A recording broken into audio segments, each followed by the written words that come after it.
Бағдаршамдар күтпеген заманауи кереметтерге айналуда. Датчиктері бар қосылған бағдаршамдар жаяу жүргіншілер мен велосипедшілерді анықтап, өз уақытына сәйкес реттей алады.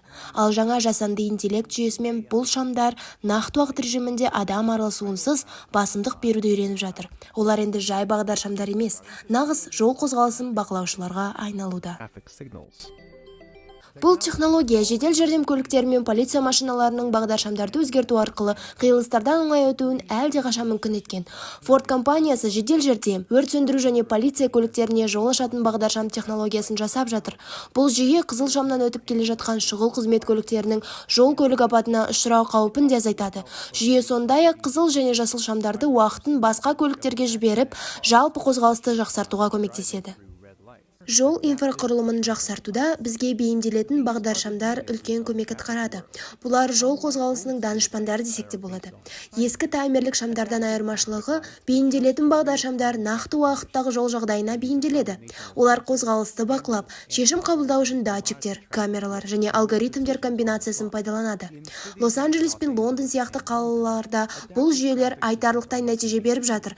Мысалы, Лос-Анджелес қаласында 4500-ден астам бағдаршам бүкіл қала бойынша байланыстырылған. Олар нақты уақытта қозғалысты реттейді, әлемдегі ең жаман көлік кептелістерін аз болса да жеңілдетуге тырысады. Бұл бағдаршамдар жеке жұмыс істемейді. Олар бір-бірімен және жол қозғалысын басқару орталығымен байланысады. Бұл үнемі жаңарып отыратын ақпарат желісін құрайды. Бұл автокөліктер Тетрис ойындағы блоктар сияқты қозғалып жатқандай, ал бағдаршамдар оларды үйлесімді қозғалтуға тырысады. Статистикаға сүйенсек, Питтсбургтегі Сюртік деп аталатын жаңа жүйе жасанды интеллект арқылы бағдаршамдарды басқарады. Ол тек бір қиылыстағы жағдайға бейімделіп қана қоймай, бүкіл қала бойынша байланыс орнатады. Бұл әр қиылысқа ми беріп, оларды бір ортақ жүйесіне қосқандай. Статистика бұл жүйенің тиімді екенін көрсетеді. Жолға кететін уақыт 40%-ға қысқарып, қызыл шамда тоқтау 30%-ға азайған. Бірақ бұл жаңа технология тек жүргізушілерге ғана емес, баршаға пайдасын тигізіп жатыр. Бағдаршамдар бұрын автокөліктерге басымдық берсе, енді адамдарға да көңіл бөлінуде. Қазіргі интеллектуалды жаяу жүргіншілер шамдары бұрынғыдай жай ғана түймені басуды қажет етпейді. Олар адам жаяу жүргіншіні өткеліне жақындағанын автоматты түрде анықтап, шам уақытын соған бейімдей алады.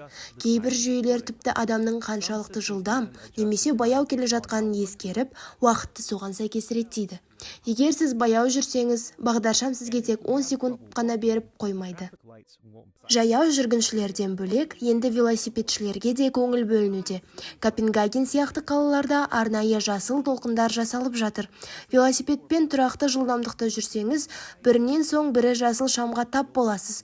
Бұл велосипедшілер үшін керемет жаңалық.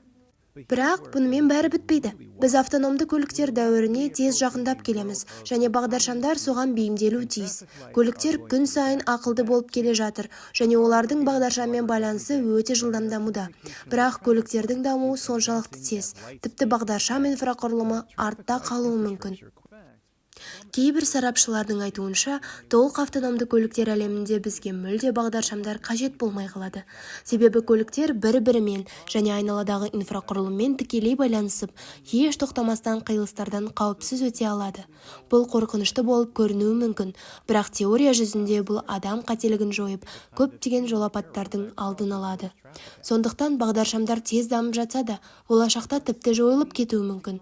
Бірақ әзірше олар ақылдырақ, пайдалырақ болып келеді. Қозғалыс тығыздығын азайтатын жүйелерден бастап, велосипедшіні алыстан анықтайтын датчиктерге дейін. Болашақтағы бағдаршамдар жарқын болып көрінеді. Бұл бізге үміт сыйлайды.